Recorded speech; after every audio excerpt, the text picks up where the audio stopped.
joining us today. This is our Brain Trust lecture series, and we're here to listen to my friend Magda Maureira speak about the history of the Piro people and their present place in our community.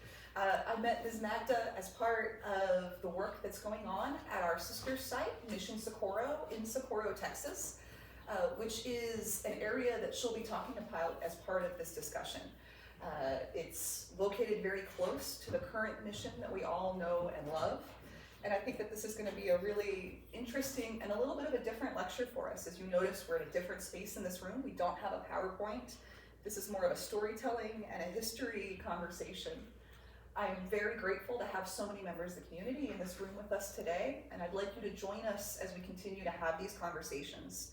Next month, we're going to be discussing one of the people who worked in this home, Jose Sierra, who we believe was a member of the Isleta del Sur community, and who lived in this home until his death in 1921. In July, we'll be talking about something a little bit more exciting, opium, and its history in El Paso and the American Southwest, as well as northern Mexico. So I think this will be a really interesting chat with a community partner as well. Without much further ado, I'm going to get out of the way. And before I let Ms. Magda speak, I just have two pieces of housekeeping. If you have a radio or a phone in your pocket, if you would please silence those. And if you need the restroom or an emergency exit at any time during this discussion, our normal exit behind us is blocked off. Please use the exits behind you, and we'll escort you around the building to the facilities. Thank you. Good afternoon. My name is Magda Maureira. I'm here today with Ray Chavez. He's here in blue, back in the back. Morning. And we are both from Socorro. We've lived in Socorro for many, many generations. And in our present lives, we spend a lot of time at the Socorro mission as docents, as volunteers, as keepers of the flame. Our gift shop and our mission is open every day. There's a band of us that, it's not a very big group, but boy, we make sure that it stays open daily, 7 days a week from 10 in the morning to 4 in the afternoon. And so typically we work off, in fact, this, I've provided everyone with a Socorro Mission brochure. Right around pandemic, we put it together so that if we weren't there to give a tour, just a personal tour of the mission and the mission proper, that it could be done this way, at least. People, would have something to refer to. So this was prepared it was ready right before pandemic. As a matter of fact, I remember it being delivered by the printer. And within a couple of weeks, we closed down, and we were closed for remember all the churches closed, we were closed for over a year. It was March, and we didn't open until the following late May, early June. So that's what this is. And so I provided you all with one of those. And I'm gonna go ahead and mention the other, because some of you might have to leave a little early. This one is one that was recently printed, and the beauty of it is that this, here we're really focused on the Socorro mission, on the current Socorro mission. In this one, we're looking at the entire region, which included Isleta, Socorro, and San Elizario, but also San Lorenzo, San Jose, Juarez, the Juarez, because this was a gigantic, before the river became a political border, this was a huge region that hung together. And there was just a commonality. It was a huge community. The river left 3 on this side, Isleta, Socorro, and San Elizario, but there's the ones that were left in Mexico. And the beauty of this brochure is that it includes all of them, okay? Because, for example, San Lorenzo is every bit as old as Isleta and Socorro. Socorro, how many of you have been to Socorro or are familiar with Socorro and have maybe in particular been to the mission? That's about half of you, okay. The present mission that that stands today was built after the 1829 flood. But our original, we're coming on our 345th anniversary.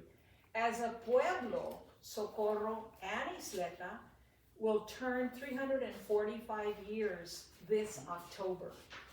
Isleta's establishment date is October the 12th, 1680, and we are October the 13th, 1680. So those pueblos from the late 1680s were built in close proximity to where we are. Like, I can speak for Socorro.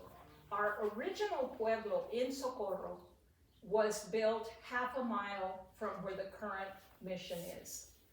That one was destroyed by the river in 1740. It was rebuilt in the same general area, and that's the area that Danielle just briefly referred to. That whole original site of the Socorro Pueblo is of huge, huge interest. And thank goodness that 10 acres of it have been bought. Well, now it's 12, because I think 2 more were bought, but 10 for sure, and I think we're adding on. The Texas Historical Commission has bought 10 acres of that original site. And we're full of promise. We don't know what will come, but we've begun a conversation. That conversation started about 2 months ago, 3 months ago.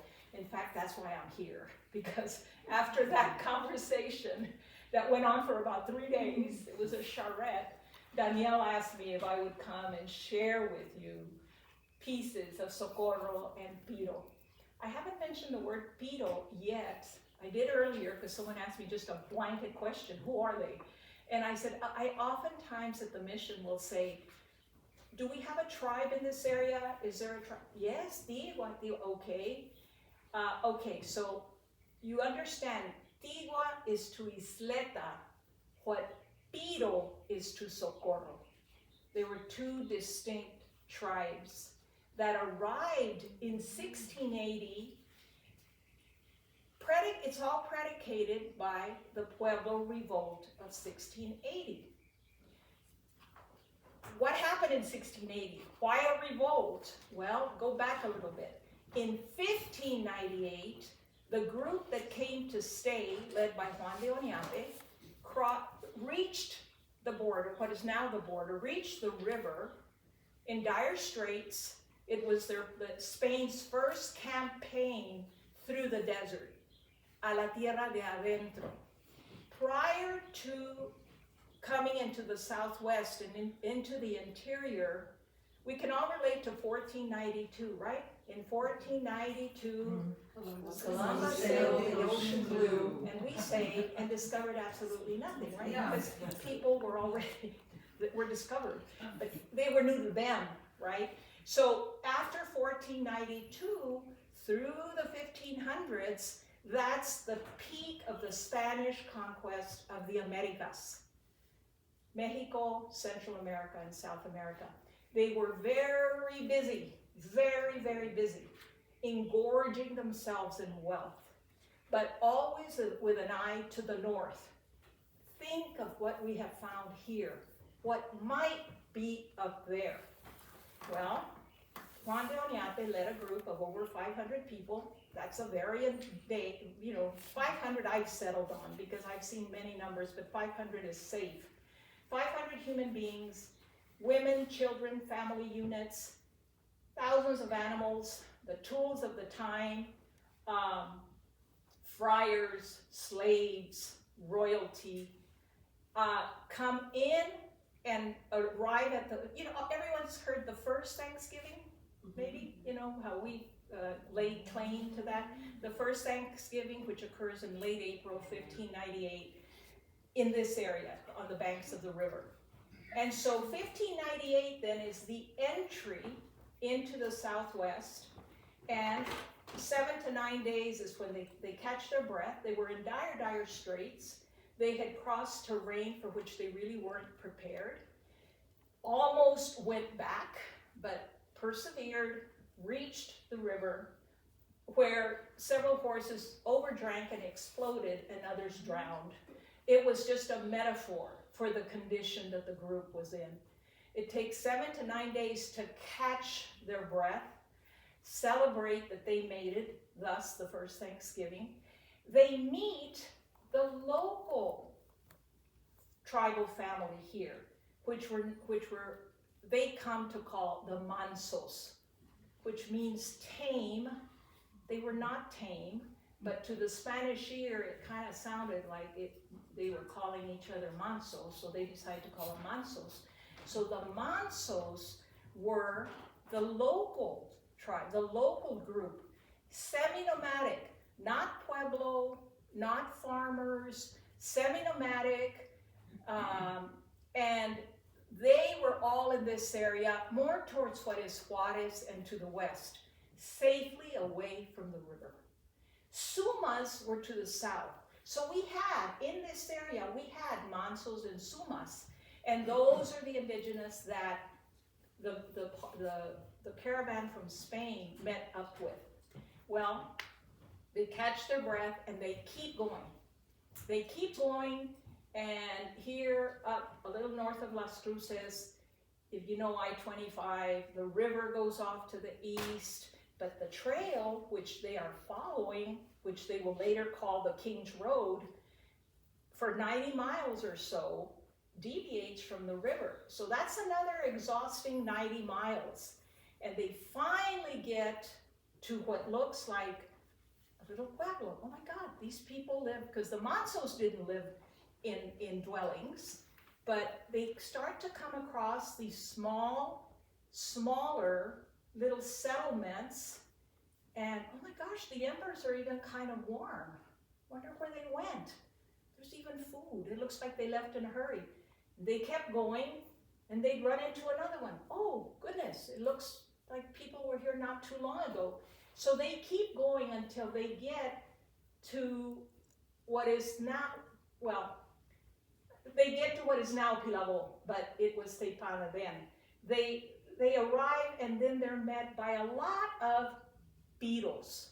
The Piros were the southernmost tribe, the southernmost tribal family in what we know now as New Mexico.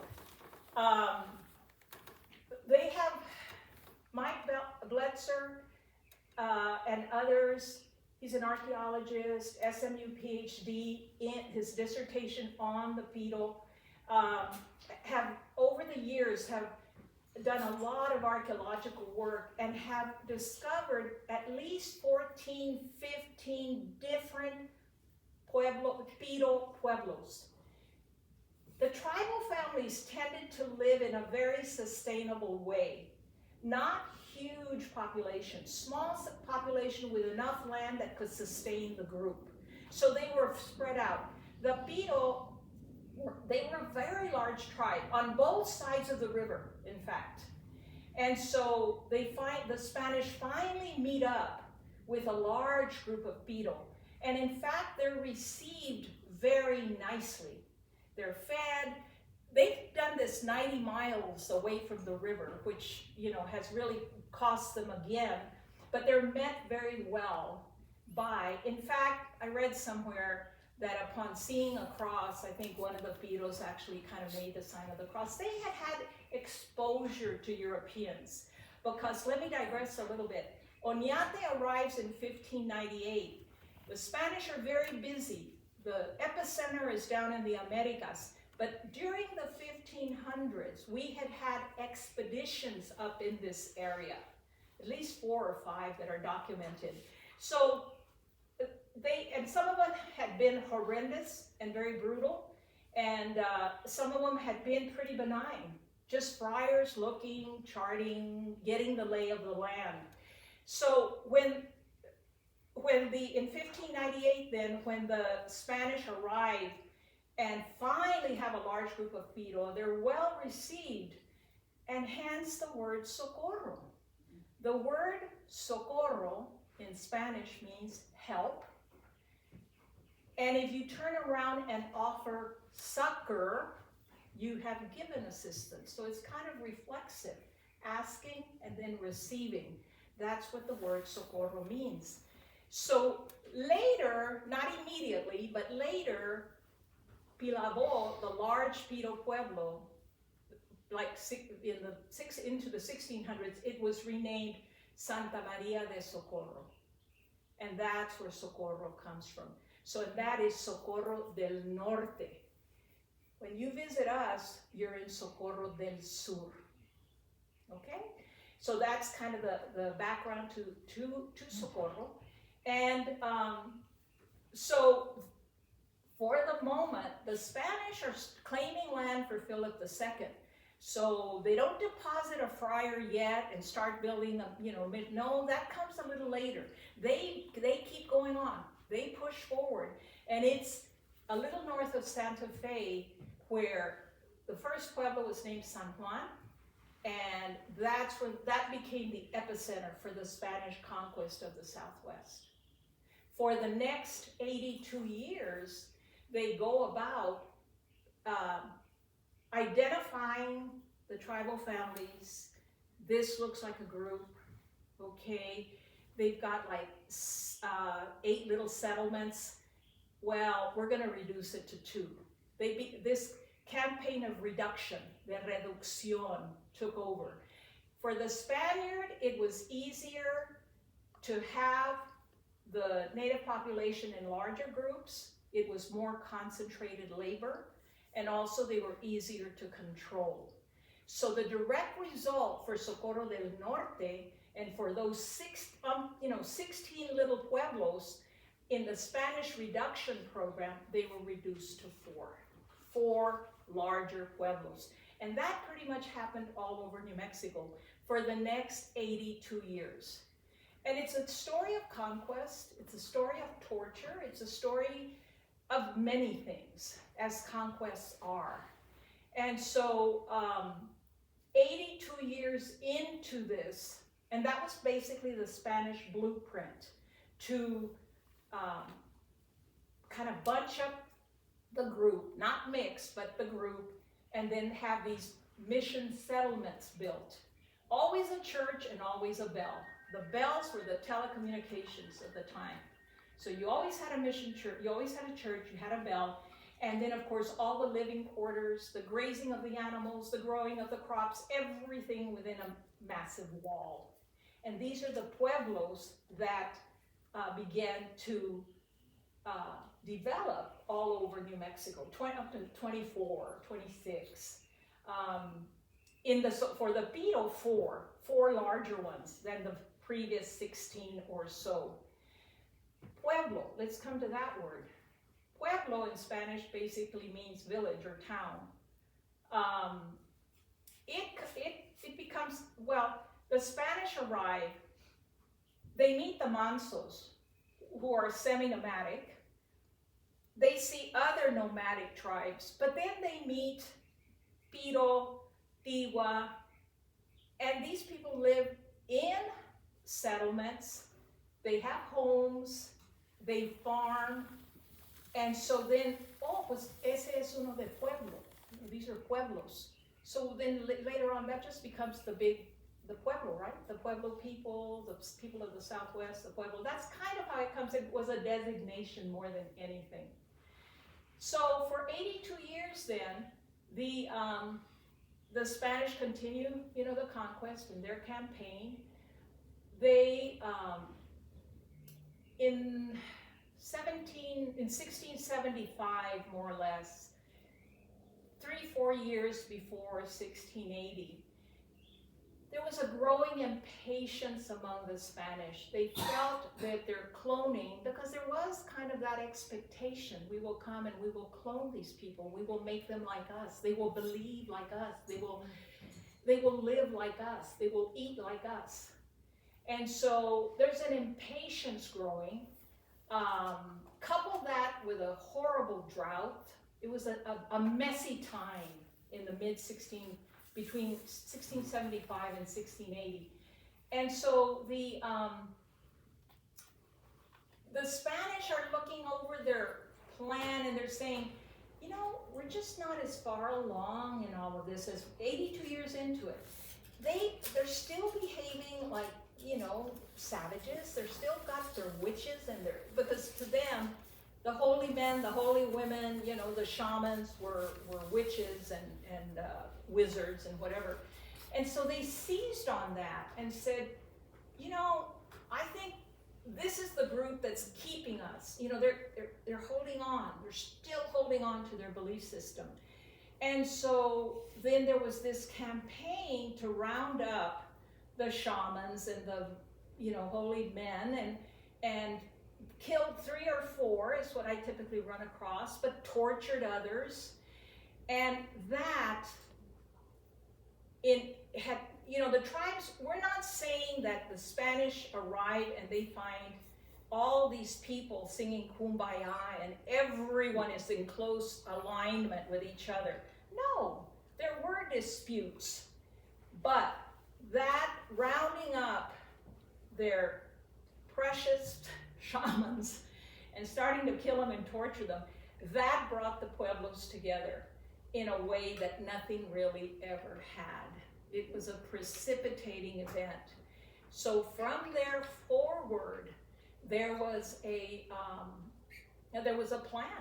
plan put together for how are we going to rid ourselves. There was also a huge thinking, this drought, resulting famine that we are experiencing is only indicative of how far away we are from who we are and who we were and what our belief system was, what our codes were, so it all kind of coalesces.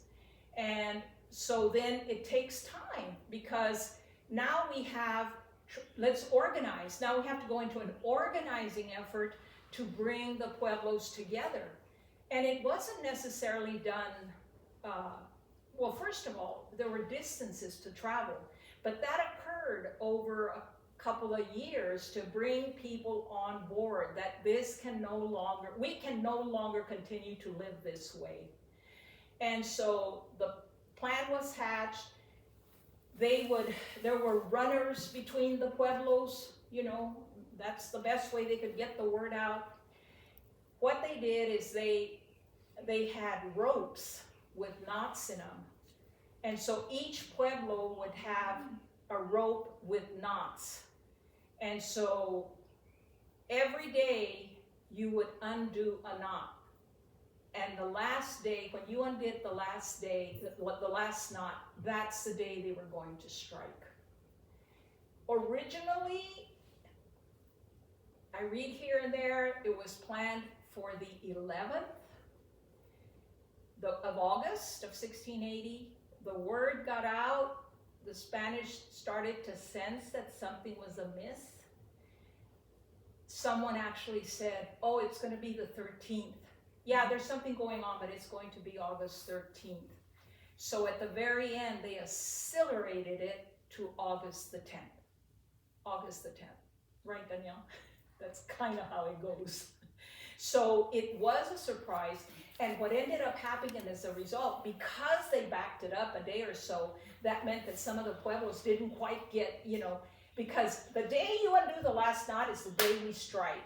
And think what it took to arm themselves, because they were not allowed to have weapons, So it took a lot of work to pull off the great Pueblo revolt of 1680, which has everything to do with why Socorro is there and Isleta is there, okay? So it was a huge event. In American history, it is the only native uprising where the natives achieved their objective. And it wasn't necessarily decimate them, it was get rid of them. We've been under their thumb for 82 years. So, and the Pueblo revolt actually changed the complexion of this whole area, the Southwest. There wasn't much of after that, there was not a whole lot of new entries and new exploration. Basically, the tribal families had shown what they could do if they were pushed to it.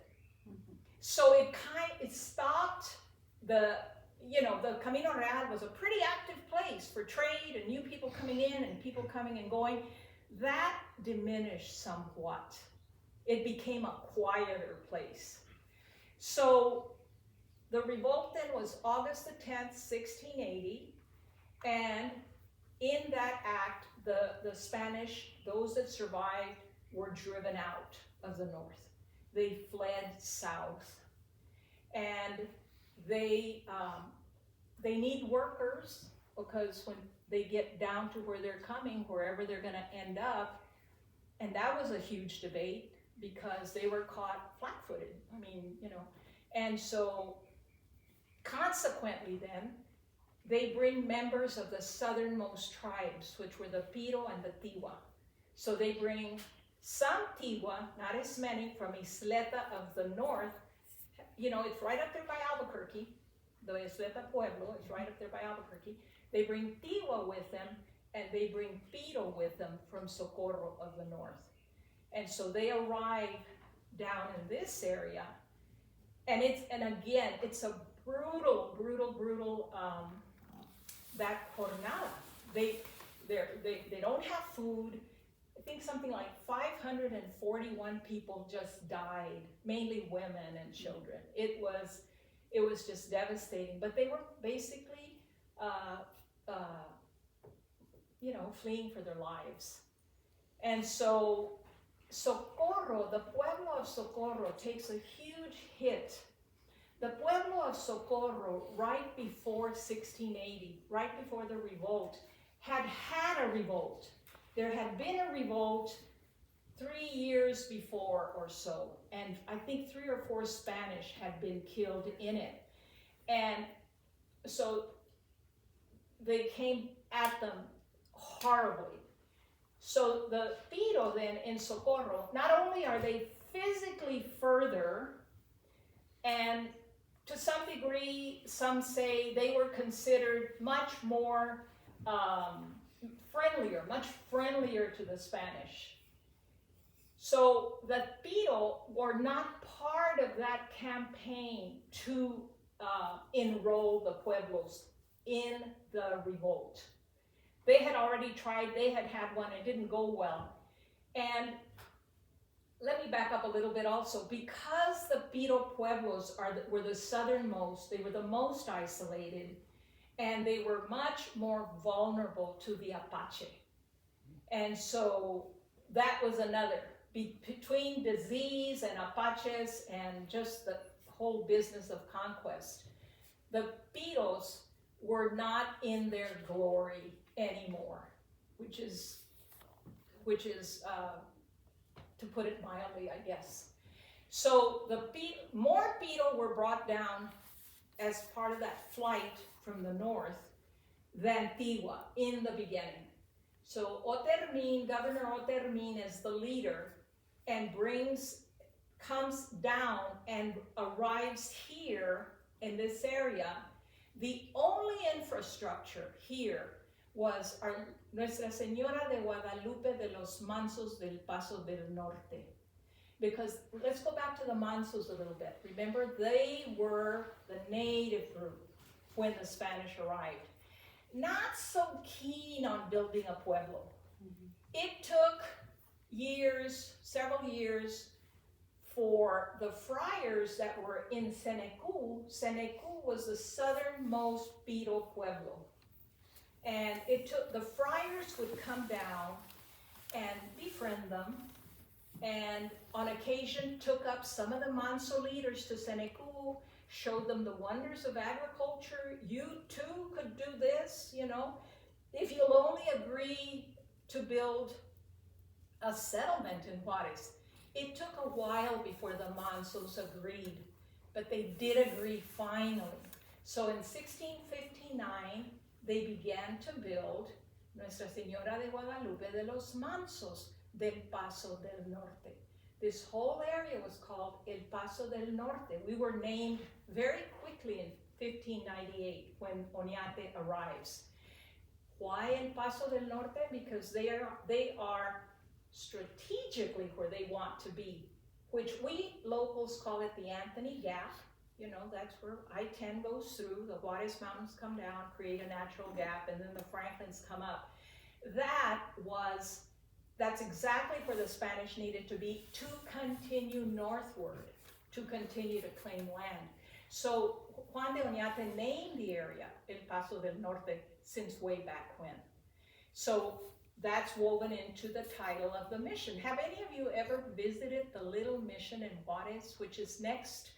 It's small, and it's in here, because it's included in here. It's precious. It is next, they built a huge cathedral later with many spires. It's a pretty ostentatious cathedral, never respecting the space of the little mission.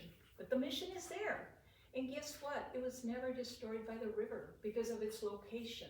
They kind of built it on a rocky hill and incorporated some stone into it.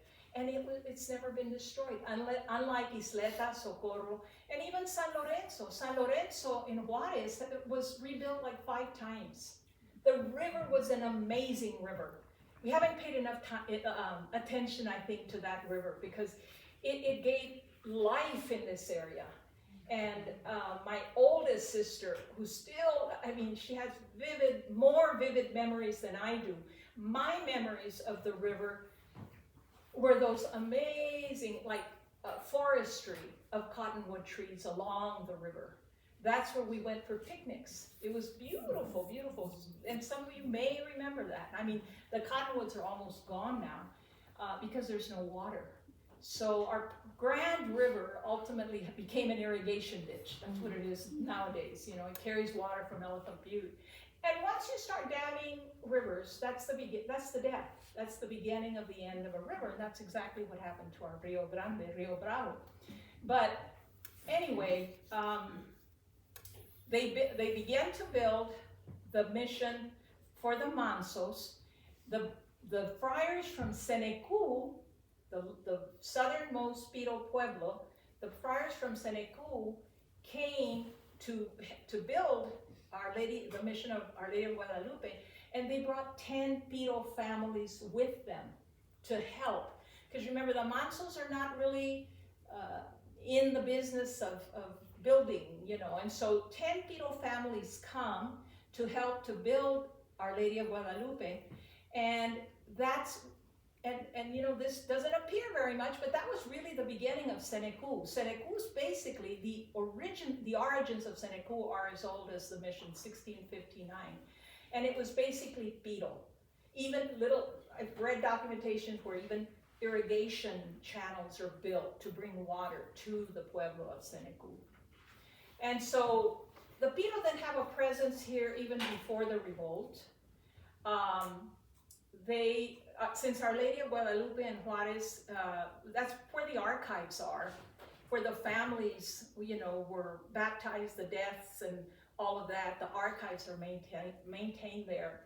And so the Spanish then are now down here, and San Lorenzo is built. It's more of La Casa Real, and then so later they're here. They regroup. Governor Otermin makes a dash for New Mexico because they're bound and determined they're going to retake the north. This is just a wrinkle, you know, but we're going to retake it. Governor Otermin, within a year, by 1681, he's back up there looking around. And no, it's not safe, but he does manage to bring more Antigua in particular. So the Tigua numbers grow here in Isleta del Sur. And so that for the next 13 years, they went through, you know, the Ming phase and others come, and it isn't until the Vargas in 1692, and then by 1693, they have re-entered the north. They have retaken the north under in a different type of relationship. By that time, they began to plot out the pueblos and, you know, the land and give the land and such and such. The Piro then arrive in Socorro. So the Piro are now in Socorro. When they first get here, they bring in, and they set up just like it was in New Mexico. Isleta is northern, and then Socorro, a little south of it, and then Belen, believe it or not. In our old maps in Socorro, there is a whole area known as Belen. The Dominguez family have always lived in what we understood to be Belen. So the layout is kind of similar to what they left in the north. What they do, initially when they arrive, they place Isleta, first, northernmost. Socorro, the people from Socorro, they basically take down towards Cattleman's Restaurant, down like 15 miles further. Because if you remember, they tended to build the pueblos about a day's journey apart, not that close. So the Socorro should have been, I guess, by Cattleman's or down in the Fabens area. And that was totally unacceptable to the Piro. So they took Father Antonio Guerra hostage and said, if you do not move us in closer to the little infrastructure that we have, because there wasn't much, he goes. So they brought him in closer. And people sometimes say, but why is Socorro and Isleta so close to each other? That's why. It spared Father Antonio Guerra's life, because it was not acceptable to the people to be left out there in the middle of nowhere and away from the river. So it was a tough negotiation, but they got their way. So they built then the first Pueblo, and then the river takes it in 1740. They built the second Pueblo in close proximity. We know a whole lot more about the second Pueblo there in Socorro. It's about half a mile from where the mission is today. And there's been archaeological work done by Dr. Rex Gerald, the late Rex Gerald from UTEP, in the mid-80s, 1980, 84. And then after that, the Historical Commission has come on occasion. It's been a long time since they've been out for digging, but so we basically, they were able to see we were able to determine that the current Socorro mission, which is in a cruciform, it's a cruciform building, and that's identical to the prior site. We know that much. They actually located many, many human remains built under the church floor, which was kind of a European thing, right? You buried, I think the more status you had, the closer to the altar you would be, and whatever. The priest, if they happened to bury a priest, then the priest was in the altar would forever face the congregation, and the congregation's remains were always facing the altar. So all of Rex Gerald and his graduate students were able to shed a whole lot of light on our prior mission site. I read somewhere where he said that it wasn't a far stretch. All he did was go into Socorro. I'm not sure what the impetus was, but he went into Socorro and just started to talk to people, and people said, oh, it's over there. It's over there. There's nothing above ground. There were like some lumps of old adobe. It's just a big field.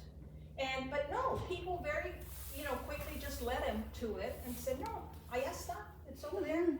And so he went on and then gave us amazing results. So a lot of what we know is due to Rex Gerald and the projects they had. I was teaching in the district, and I was teaching summer school, and I don't remember which one of those years it was, but I remember walking over there with the kids, and they got to, do the sifting and help out, and it was really great. And that is the epicenter. That is what is under discussion right now with the National Park Service and with the Texas Historical Commission. How will we bring that into for people to know, to show it? How do you show something like that?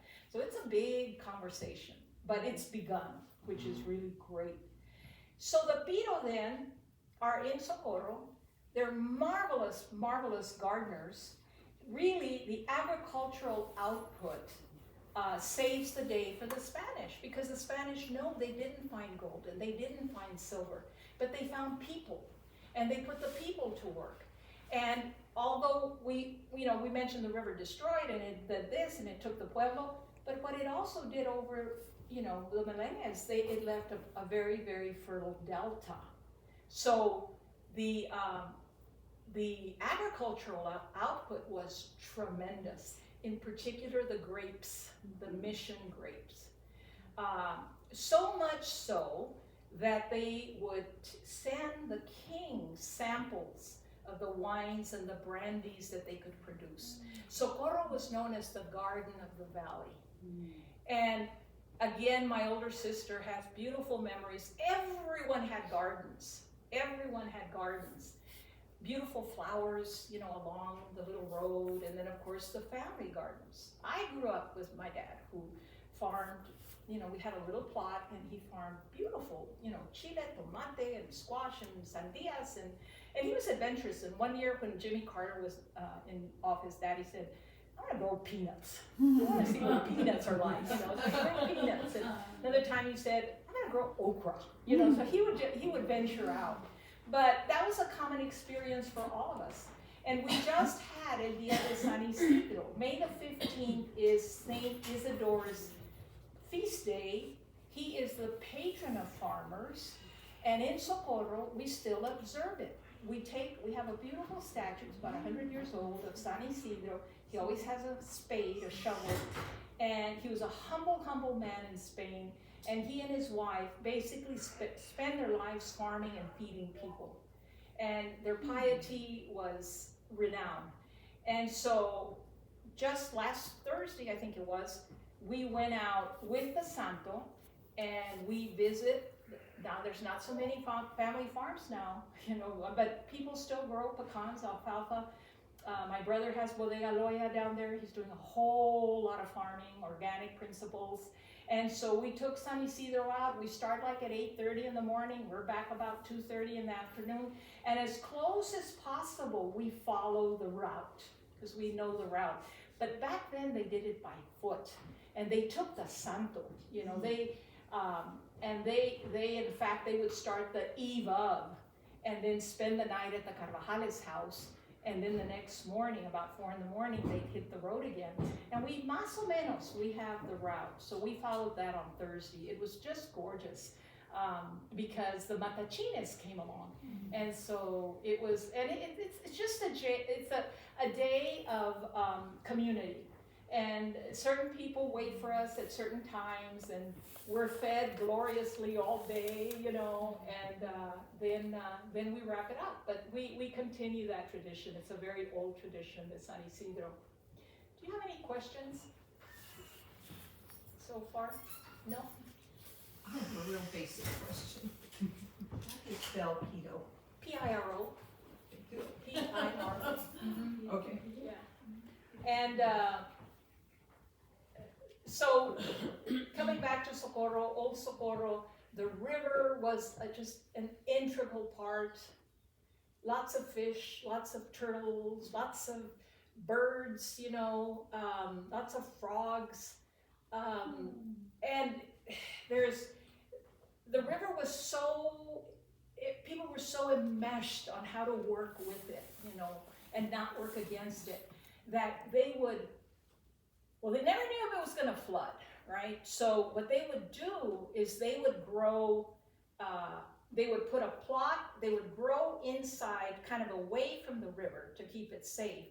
But then, for convenience, they'd actually plant kind of close to the river, and in good years, they'd have both, right? Because this one just received water naturally from the river. This one, they irrigated. So those were wonderful years. But every once in a while, this got flooded, no good, and so then they had to rely on this one. The fruits that come up all the time are pears and peaches and, figs, peaches, pears. Those were the choice fruits, not apples. Apples don't come up a lot. Barley, a lot of barley, and of course corn and wheat. not a lot of meat, not a lot of red meat per se.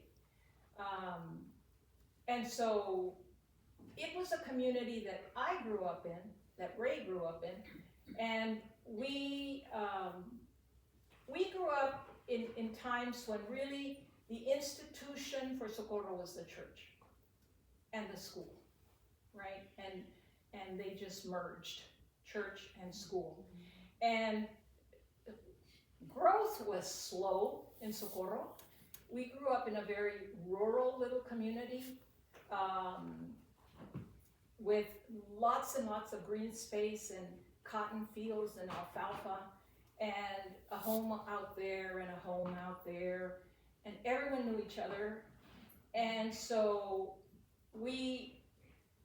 this pretty much, Socorro was pretty much rural until about the 70s or so, when things exploded.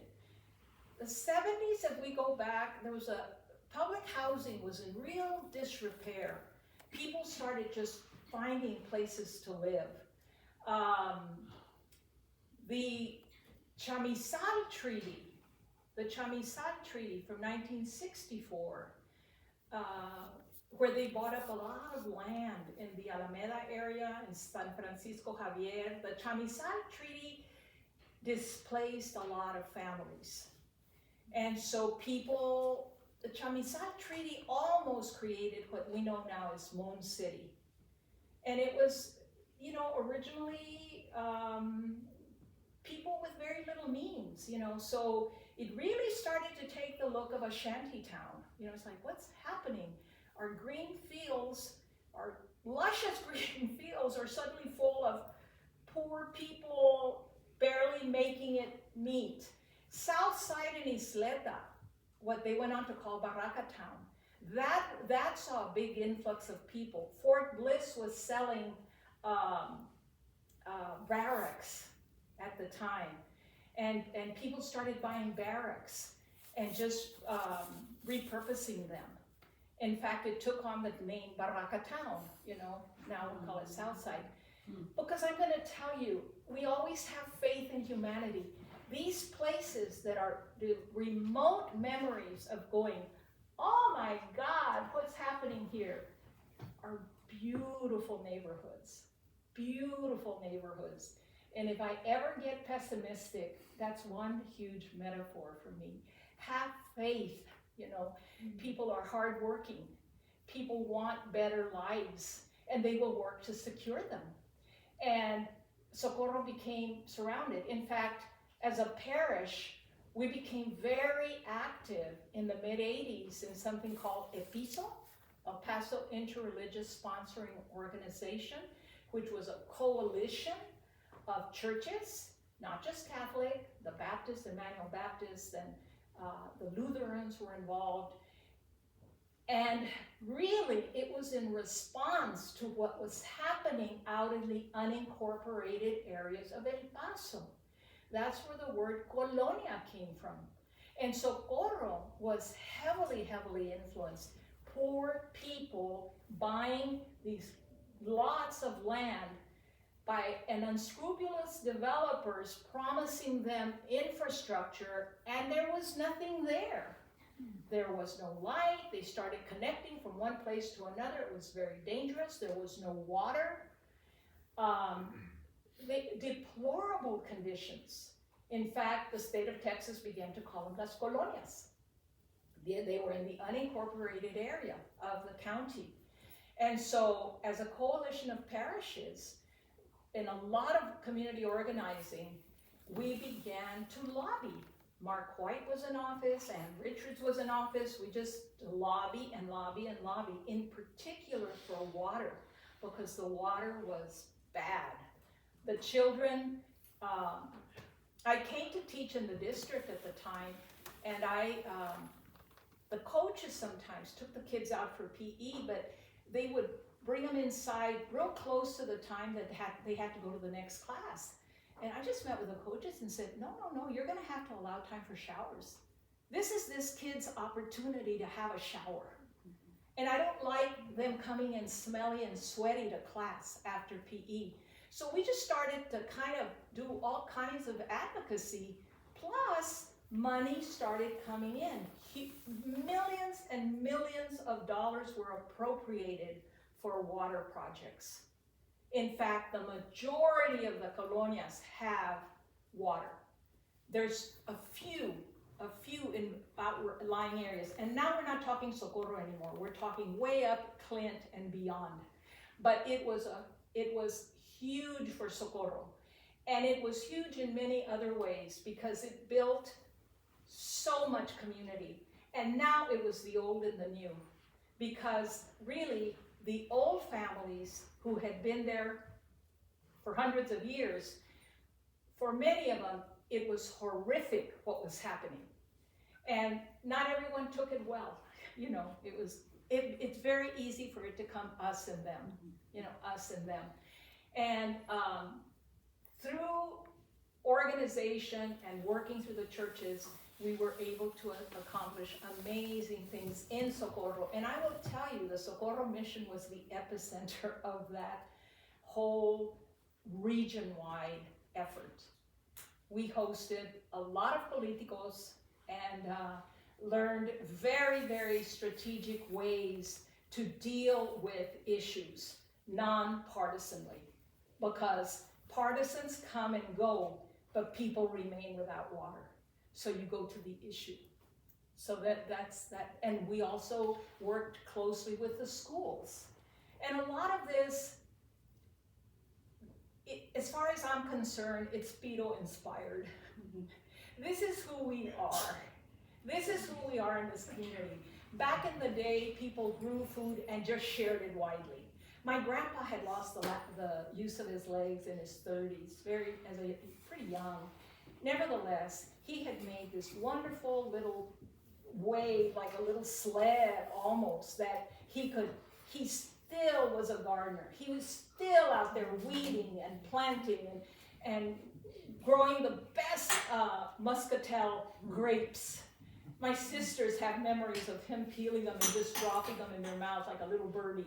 And so that was a Piro man. You know, he was generous, he was a farmer, he was a man of the land, and he shared what he had. And so that is the Socorro that we live in now. We've gone through revolt, we've gone through floods, we've gone through total destruction, but we're still there. And making an effort to identify, it's very hard because usually in the archives, what happens is in the 1751 census, I think, the mid-1700s, they stopped identifying people as native or Indio. Everyone became white. When you go further back, sometimes they'll list the native name. Of course, there's no last name, you know. So it's hard to do that kind of work. It's hard to go into the archives and to get real solid, even lineage. But you can. You know, there are ways to do it. There is a group of us where we are actively seeking to do that. Brett just reached out and wants to support an oral history project for Socorro. There's a lot there. We're working to find it. We're working to put it together. So if people wanted to join you on that quest or thought that they had ancestry that could be related to yours, how would they get in touch? Would it be going to the mission proper? Yeah, right to the mission. That's where we live. Yes. And it's the tangible connection. Because when you're in the Socorro mission and you look up, the beams, which are incredibly historical, they were, after the first flood, those that withstood the flood and didn't split or rot were brought to the second Pueblo. After the second Pueblo flooded, then they were brought to the third Pueblo. So we have old beams there with beautiful designs left by the Piro. Mainly cottonwood. We've mentioned cottonwoods already. Mainly cottonwood. Some pine is up there. But in a way, that is such a tangible connection to the origins. And so we stick very close to it and share it as much as we can. So yeah, we're there. We're there and very accessible. Yeah. What's the time like? Thank you. Just Thank a- you yeah. for sharing, like your grandfather. Thank you.